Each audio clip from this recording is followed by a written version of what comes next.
Hello. Our story begins inside the Chancellor's office. Masters Kit Fisto and Mace Windu were engaged with Darth Sidious. His blade bashed down on each of his opponents as Fisto and Windu defended themselves. At the moment in time where Fisto was about to be slain by the Sith Lord, he didn't falter.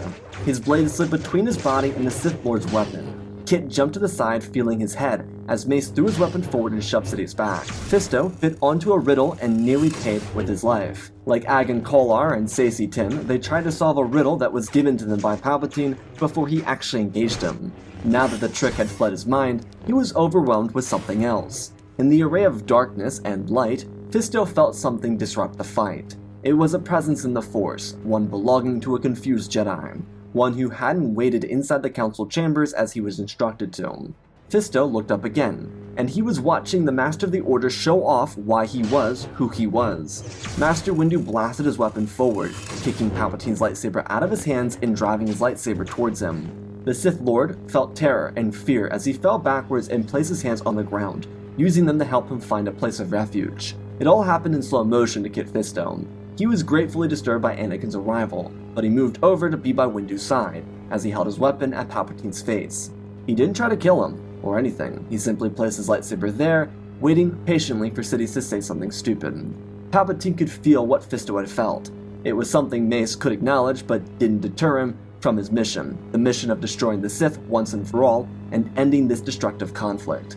Anakin ran into the room just as Fisto stopped outside the original duel. Master of the Order, Mace Windu, looked up only with his eyes and raised his hand, trusting that Anakin hadn't come to betray them. Palpatine tried to call for Anakin's help, but the Jedi Master who had defeated the last of the Sith denied him his chance to speak. He told him that the oppression of the Sith was over. He had lost. Anakin watched as Palpatine raised his hands and lightning fled from his fingers. Anakin covered his eyes as Mace blocked the lightning, and Kit placed his arm out in front of the Jedi Knight. It was similar to a parent protecting their child from a speeder crash. The arm wouldn't do much, but it was a show of care for well-being. Once the lightning stopped, Palpatine transformed into a rotten melee rune. Mace pointed his weapon back down as a gust of wind covered the window where they stood.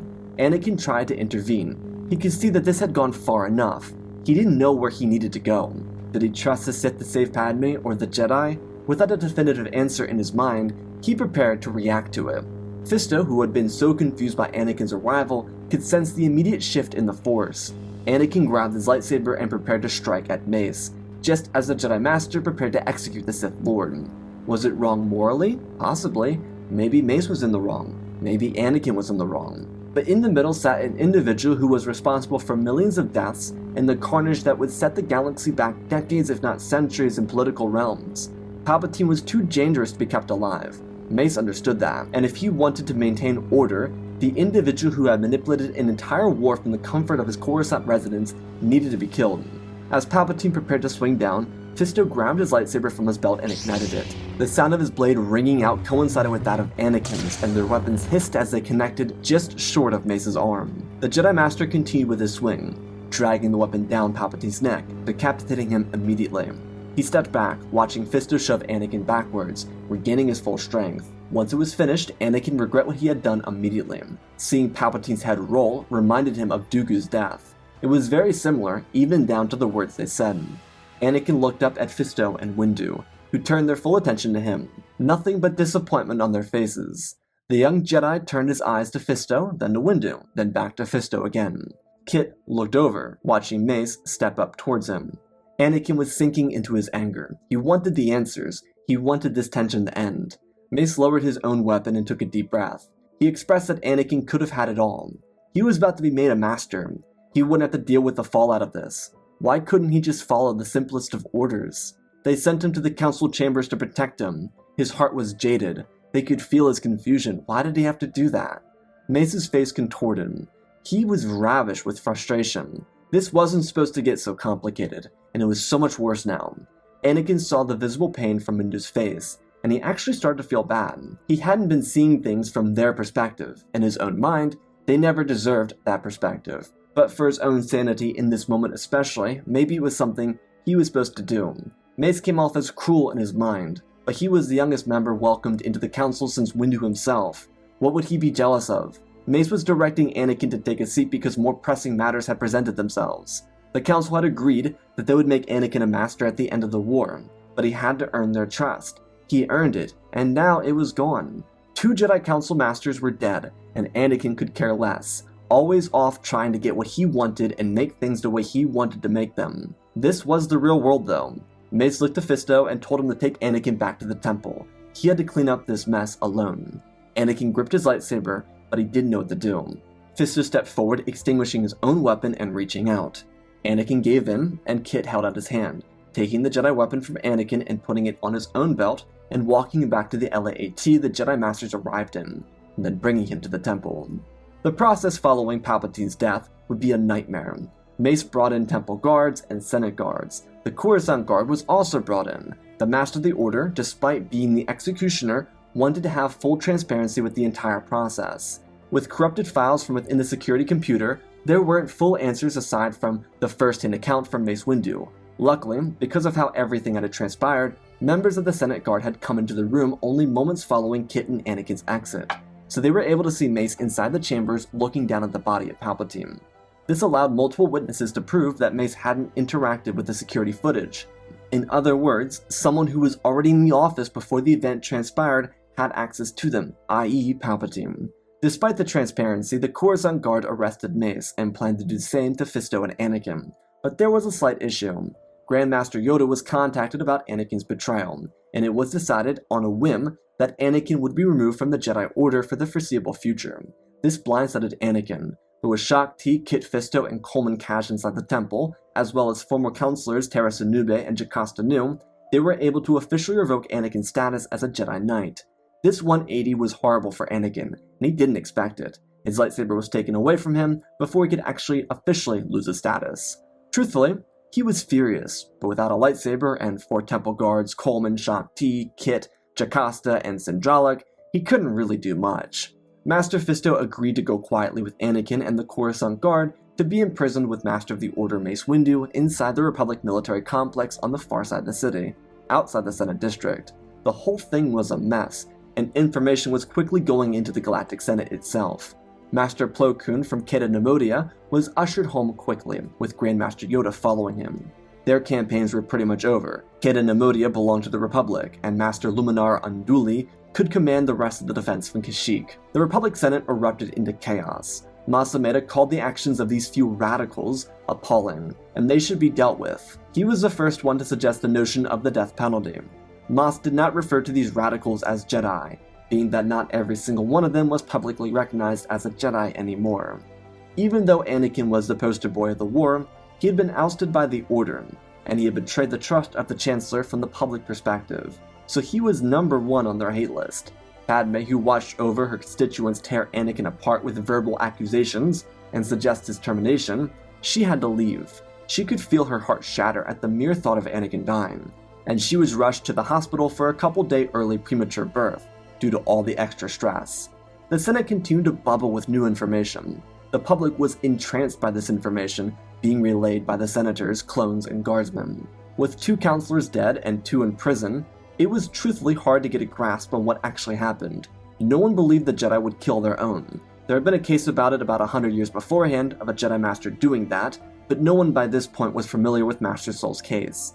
The information from first-person reports, the remaining security images and recordings, as well as accounts of what had been seen, those who were not present but saw the Jedi fill the halls and leave and come in, were able to give their testimonials. People of the Republic feared for what would happen. With Palpatine dead, the Separatists could strike them down. This of course being a fear because no one knew the Jedi had killed General Grievous on Utapau. Senators and representatives started to piece everything together, and with Mas Amedda, a firm Palpatine loyalist at the helm, the story started to tell itself. The following day, when the Senate came together for another session, they were joined by Yoda, Plo Koon, and Shaak Ti. The session began after information was revealed publicly by a Republic Command officer that General Grievous had been killed by Jedi General Obi-Wan Kenobi. The irony is, this was not a political move. It was done because it was just the news, and the officer had no information on the whole thing happening within the Senate. There was war out here, not inside the glorious halls of the Galactic Senate. So people on the front lines were more concerned with battle lines, deaths of generals than they were of chancellors. The power team of Jedi at the Senate came with separate testimonials from each Jedi involved. Their time with each of them wasn't as good as they hoped it would be though. These testimonials were holo-recorded. Each of the Jedi Masters that went in asked the same exact questions and recorded the answers, so that the Senate could hear everything at the same time. Master Yoda went to Mace, Plo went to Kit, and Shakti went to Anakin. The response from each of the inmates was different. Mace and Kit were both meditating in different ways, while Anakin had indented the wall with his metallic fist and was pacing aimlessly back and forth, waiting to find his freedom. Mace's testimonial went first, being that he was the Master of the Order and responsible for Jedi operations with Yoda gone.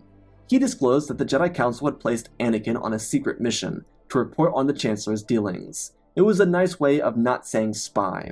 He explained that Anakin didn't report on anything until the day of the event. He came to the council, one full of members ready to confront the Chancellor about the death of Grievous. Mace explained that Anakin came to him worried about Palpatine being a Sith. Mace explained in layman's terms that the Sith were the ones responsible for the attack on Naboo, the beginning of the war, and consistent pain in the galaxy. They had infected so much. They were outlawed by the Old Republic, and that had seemed to be forgotten. And the Jedi thought they'd been eradicated. Main point being, Anakin informed them and confirmed their fears that the Chancellor might be a Sith. And in an effort to defend the galaxy from an attack at home, they went in. He killed 2 Jedi Masters with his own Sith lightsaber, and then he was defeated. Mace explained the entire death sequence in perfect detail. Master Plo then showed Kit Fisto's holo recording, which was almost verbatim the same as Mace's. The Senate, thanks to Commander Fox, was completely aware that the Jedi had been separated since the incident, long before they knew they were going to get arrested, so they didn't have time to cross-check these stories and get them right. They only told the truth.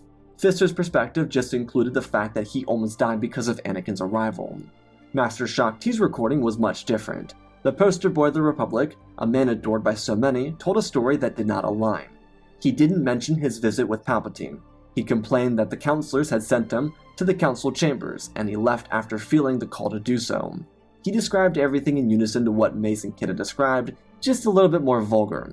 So everything in their stories had lined up aside from the beginning, a beginning of something that the people of the Senate could see was now true. While many in the Senate could discern that the stories lined up, and the truth was the fact that the Jedi had reason to be suspicious of Palpatine, the Senate was already divided as a realm. With Palpatine gone, the Senate was on the brink of collapse. This was not because they couldn't exist without him, but it was because he held so much power over a radical piece of the Senate. Without him as their head, they could become violent, and they would see reason to distrust their fellow senators and use his death as a chain event to push them into a direction of potential rebellion or even divide. The Jedi had set the precedent for the rupture within the Republic, and while the problem was the 3 individuals who killed Palpatine, there were even larger problems lurking on the horizon. The Separatist Council was still out there, and even though Grievous was dead, they had the influence to continue the war effort. The Senate therefore, under Mace and Kit, broke into 4 major coalitions. There was the Pro-Republic Coalition, the Pro-Jedi Coalition, the smallest of the 4, the Neutral Coalition, and the Pro-Palpatine Coalition. Each of these alliances formed in the absence of the Supreme Chancellor. The Pro-Republic Coalition was pro-war to an extent. The Pro-Jedi Party and Neutral Coalition wanted the war to end, and at the end of that, there was the Pro-Palpatine group, who was perhaps the most insane of them all. They were nearly pro-dictatorship. They did not care about the Republic. They cared about their own individual demands that did not represent a majority of the galaxy, one that it was meant to protect and care for. This divide caused issues immediately, and in a very similar case to how Newt Gunray's case was handled, the 3 individuals responsible for Palpatine's death were stuck in the courts. The focus of the Republic instead turned to the battlefronts and, of course, the systematic divide within the Senate itself. The death of Palpatine was a big deal, and that couldn't be overstated. However, the Republic was a broken system, one that was already on the brink of collapse. Palpatine held everything together. He designed the system to revolve around him. By simply plucking him from the equation, the Republic was kind of lost. He had more emergency powers than any other man or woman in Republic history. His placement was one of a kind, and it was built on fear-mongering. He created the perfect strike for dictatorship, and without someone to balance all the hate for each other, it bounced away from him and hit everyone else. This caused a rift in the Senate, one driving the neutral forces away from the fight. With a broken neutral systems coalition without the Duchess of Mandalore, they created their own neutral party in the galaxy, which grew exponentially because the neutral systems needed a rallying location, and former Republic planets could now be that. Mace and Kit directed attention away from the case of Palpatine as he tried to maintain peace between the pro-Palpatine, pro-Republic, and pro-Jedi parties. But it was very difficult. Hostilities were growing, and the pro-Jedi party was quickly disbanded as those who supported the Jedi tried to find an alliance with the pro-Republic group, which they did. Not everyone with the pro-Republic guild hated the Jedi. Most of them were actually okay with Palpatine's death. The resentment built for the Jedi before Palpatine's passing would have made Order 66 a breeze, but now that resentment for the Jedi was directed at former allies and friends within the Senate. The Jedi Council, down 5 members, went out of its way to overcorrect. Sindralik, Jocasta-Nu, Terra Sanube, Luminar Unduli, and trustworthy Jedi Knight Aayla Secura were brought on to serve. It was quick and on a whim, but they needed a full council before going forward. Master Plo was quickly promoted to Master of the Order, and they came up with a counter. At this point, for the security of their order, they were going to avoid contact with the remaining Masters in prison.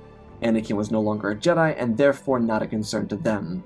Their largest concern was figuring out what Palpatine was capable of. Maul had been returned to Coruscant, and he was rambling about something. Skywalker was the key to everything, sure, but the Sith would return. The Jedi had genuine worry over what this could mean, and so they decided to investigate something from the past, a case that Shakti had personally dealt with, and it led to the beginning of an investigation into Kamino and another investigation including a commando raid on Sereno. This choice was based solely on fear. If Palpatine and Dooku were connected, then what was it that Maul was rambling about? With Dooku gone, they could get their information from his palace on Sereno. Yoda had originally left the information of Dooku being the creator of the clone army in the dark from the public, but it was time for the Jedi Order to react to that information. Maybe there was something wrong here, and maybe Palpatine had a secret plan. The Fives and Tup case was a great place to start. Inside the Republic military complex, Anakin continued to get frustrated. He had pissed off the guards a number of times, and was put into solitary confinement to make their lives easier. Mace and Kit didn't get to interact with each other, nor Anakin, but they were easy to deal with. They meditated, ate, slept, and repeated. They didn't want to be a burden. The Sith were gone. They knew Maul was captured, Palpatine and Dooku were dead, their job was complete. It was up to the rest of the Jedi on the front lines to finish that job. Skywalker's biggest grief was the fact that he couldn't do anything about Padme. She had already given birth and he didn't know that, so he was frustrated, angry, and tense because his wife could be dead. He kept begging troopers for information on her, and they refused to give it. Anakin did force choke a guard, but that led to the floor being electrocuted and he was knocked out, so they didn't really want to communicate with him as it was. About 2 weeks after Palpatine's death, the Clone Wars kicked off into another leg of terrible conflict. The Separatist Council came back with a vengeance, releasing the reserve fleet and giving it reign over the Outer Rim. Council members present were blindsided by this, but with crushing Republic victories already placing a stake in the Outer Rim territories, these reinforcements from the Separatists only exacerbated the conflict. Clone lives were in danger, but their Jedi generals joined them and prepared defenses. From Boz Pity to Felucia to Megiddo, Jedi Masters and their armies dug into the wreckage of Separatist war machines. It gave the Republic a chance to defend itself from overwhelming forces in territory they had just captured. Despite the war jumping off into a new life, the Senate itself started to divide, literally. The Palpatine loyalists followed in the footsteps of the neutralists, but instead of gaining traction or militaristic support, Coruscant was completely shut down. Public trust for the Jedi was gone, but they went in to maintain order. This splinter group of Republic senators, the ones that were loyal to Palpatine still, went back to their homeworlds to try and gather militias to conquer territory that belonged to the other combined coalition. Their decision to attempt a civil war in the midst of the Clone War was a decision that completely delegitimatized their movement. It turned them from patriotic members of a coalition trying to protect true policy to radicals that showed their true colors when their game was up. While the Republic government was buckling under the pressure of not having a true leader, it didn't drastically change the galactic battlefront. Similar to the news from the officer who reported Grievous's death, this news didn't directly impact the front lines. It was a completely different game. The Senate game was gods and generals. While foot soldiers were sacrificing their lives for a war they were programmed to fight for on the actual front lines. The Jedi didn't lose their faith in their men, and the same went back to them.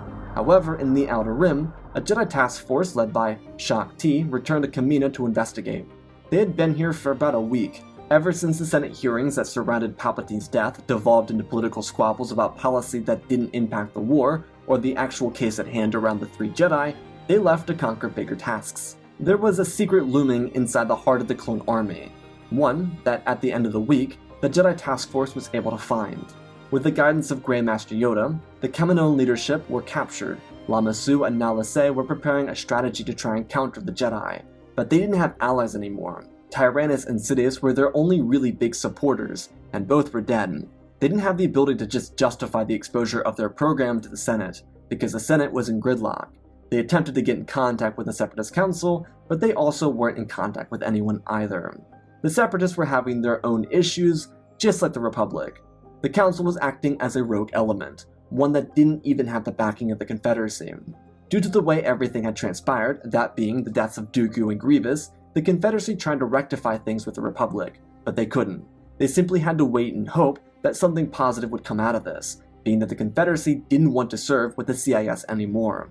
Their systems, especially influential ones that were drastically affected by the war, decided it was time to pull out. They either went out alone or joined the neutral coalition formed from formerly Republic and neutral systems. It made everything more convoluted, because the Republic was a divided government, one without a true ruling power. Moss was a demanding voice, but because Palpatine loyalists made themselves look like fools, Bail Organa's coalition seemed to be the rightful leaders of the Republic operations. In a way, it was kind of funny. The Jedi had a dog whistle for a conspiracy on Kamino. The Republic divided into 4 groups, now 2 major ones. The Separatists were completely divided, and the 3 Jedi responsible for this chaos were sitting behind bars. These weeks transformed into months. Clone troopers on the front lines finally made a push back. By the time the 3rd month rolled around, they won battles that could redefine the war for the better. The key to their victory was the capture of the Outer Rim territories before the death of Palpatine. Without those crucial footholds, it was impossible for the Separatists, even with their massive reserve force, to make a push that could legitimately break into the Mid-Rim again. They were boxed out, and instead of playing nicely with the Separatist Council who did not give up, it was decided on Jedi and clone leadership that they would destroy the Council itself. They had prolonged the war that was already over, costing the lives of thousands of clones and civilians, and damages costing billions. The Jedi, while not traditionally being a political party, believed that once this war was over, it was time to make a political change. Commando units under the command of Commander Scorch went out to find these Separatist leaders and kill them. When they died, the final resistance of battle droids either fought till their end, or surrendered and prayed to be spared from being scrapped. On Coruscant is where all the real change happened. The Jedi came with evidence that would damn the Palpatine loyalists into obsolescence. Since they had broken off from the Republic, a couple forces of manipulated militia forces were stomped out by Senate guardsmen. This task was not worthy to bestow to the clones. The Palpatine loyalists, like the survivors of the Separatist Council, were arrested and placed into maximum security prisons, with the 2 Jedi and former poster boy of the Republic. Nothing had changed in that realm for Skywalker. He wasn't able to go anywhere, but that would change soon. The Jedi Order went to the Senate with damning information that would ruin the reputation of not just Palpatine but the Kaminoans. During their research and investigation, they discovered a list of contingency orders that only the Chancellor had access to. These orders could fundamentally change the clone army and make them do whatever he wanted. To add to that dilemma, the Jedi had quote-unquote recently discovered that the clone army was commissioned by Count Dooku. So the way the Jedi described it, the clone army and droid army were created by 2 men who wanted to control the galaxy. And, even more, there were secret facilities that the Kaminoans had been secretly dumping resources into under Palpatine's orders, Tantus, Jakku, and other scientific locations. What they were for, no one really knew except for those that were close to Palpatine. Individuals that were close to him had either gone into hiding or off themselves because of Palpatine's death. This revelation led to the Republic, one completely divided by Jedi, to see the 3 responsible for Palpatine's death to be actual saviors of the Republic. Most of these euphoric feelings for the Jedi came from the desire to end the war, and of course the excitement for an era that was now over. The Republic came together, but their delegations were much smaller. The Republic was no longer the largest government in the galaxy. It was a neutral coalition built of worlds from across the galaxy, ones that had started in completely different positions before the death of the Chancellor. The Senate took all the information they had received from the Jedi, and they adjusted to it. With a peace treaty forming between the remaining Republic and Confederate planets, peace was able to begin, and reintegration could also start. The biggest issue politically was that the neutral coalition that had abandoned the Republic or Confederacy was trying to start their own system. The promise of a true unified change was the only way the galaxy could unite under one government again. The key to actually getting this unification was a complete change in view of who Palpatine really was, and how they would view the corporate mind that ruled so much of the Republic before the war started. The 3 prisoners from Palpatine's death were freed. They were let off with a slap on the wrist. Anakin more so than the other 2, because he was imprisoned as a citizen, not a Jedi. Anakin was put on house arrest for a year following his removal, while the other Jedi were no longer allowed to serve within the High Council chambers. Anakin on house arrest could finally see his children, being that visitors weren't allowed into the maximum security prison. He did hear, thanks to a generous clone, that Padme was safe, which is why he stopped trying to kill everyone. He would lead a fulfilling life after leaving the prison. Thanks to his time in prison, much of his resentment for the Jedi was able to shift. He would understand that his actions were wrong in that moment, but it truthfully didn't matter. Either way, he would have ended up in prison, if he did go or didn't go, maybe. But main point being, he learned a lot about himself, especially because he really didn't see anyone for so long. Anakin's mind maturely formed, and in a means to have a last word, to get his last cherry on top, he apologized to the Jedi Council for his actions, obviously being unaware that Mace and Kit were no longer a part of it. The apology was passed on to the 2 of them. Mace took a brash vow because the war was over and he could finally have his peace and quiet. Kit became a teacher for younglings, and they had both received the message at different times, but it was heartwarming. Thanks to the Jedi placement in the war, they were able to add their own representatives to the Senate. They didn't exactly want a political role, but they believed that intelligent members who spent time in the politics of the galaxy could represent their order in a positive light. The Jedi needed to maintain their public view, so that they could continue to influence the galaxy in a good way. The Republic underwent great change in the years that followed the war, but they united with the neutral systems and the Confederacy once again. It was an era of unprecedented chaos, and when it finally came to its end, it was through the Jedi that positive change could come. And that, my friends, is our story. And special thanks to all of our patrons: Benjamin Wells, Ozpin, Angel Dust, Alexander Reese, The Beginning and End, Darth Vitiate, Seju Jagger, Gert36, Hunter Belden, Rosebird, Django Fett Clone, Nick5098, Ben Ingram, The Big Red Pure Mark, Davin Constant, Darth Nemesis, Lord Tib, CC2024, Galvin Gaming, Tristan, Mandalore, Sir William 1767, Darth Revan, Granny Debane, Laliant, Sky Guy, Penguin, Cully Rooney, Chuck Midori, RJ38, Nick, Michael Erlanger, The Last Jedi, Apollo Weebus 670, Annika Stank Runner, CT7567, Toaster Oven, Oz of Oz, Darth Knox, The Eternal Padawan, Joshua Tem, John Nguyen, Sansa Skeleton, Jedi Sloth, Mr. Yeet Gamer, Lord Cali, Galaxy 66, Mammoth Studios, Anakin003, Lord Draken, Forwards Lisa Star Wars, Airbus, Rex the Wolf, Me 3 First Names, Darksing46, Baron Joshua, and Lord Deadwing. For supporting the channel, smash that like button, support my ways, go check out the Patreon, cool things on there. Otherwise, let's talk about this story. So I really kind of like the idea of the novelization where Kit Fisto survived more of the duel. I'm not really a big fan of all the Jedi getting killed that fast, just because they're all council members, but the riddle worked and it did its job. So I kind of really wanted to play off the novelization version of Kit Fisto where he survives most of the duel and then gets distracted again by Anakin's arrival. I initially was going to have a duel, and then I realized that I feel like the "I'm not angry at you, I'm just disappointed in you" would really kind of resonate with Anakin more. I think if there was an attack between the 2 Jedi, or if there was a duel, I think that Anakin would have felt more inclined to do something erratic in prison. I really like the idea of kind of sidelining everyone from the original part of the story, because they made a mistake and the Republic itself was so fragile at the time that it would just devolve into chaos slowly. And I had fun kind of breaking the coalitions up because so many people were loyal to Palpatine, but I feel like it would be like people that were loyal to an individual rather than the system, and that would conflict against each other. At least in Bad Batch, there were talks that Palpatine feared a rising rebellion or a rising rupture within the Senate itself, so it kind of added to that aspect that we see in Bad Batch that was most likely present at the end of the prequels. As for the Separatist war machine, I really don't think they could break back in. I know they have a lot of forces, but because of how far entrenched the Republic was into the Outer Rim territories, I don't think they could actually make that push back into core territory. And if they could, it would be they'd get in and they would probably lose because they wouldn't have anything left. So anyways, I hope you all enjoyed. I love you all, spread the love, and always remember, my friends, may the Force be with you.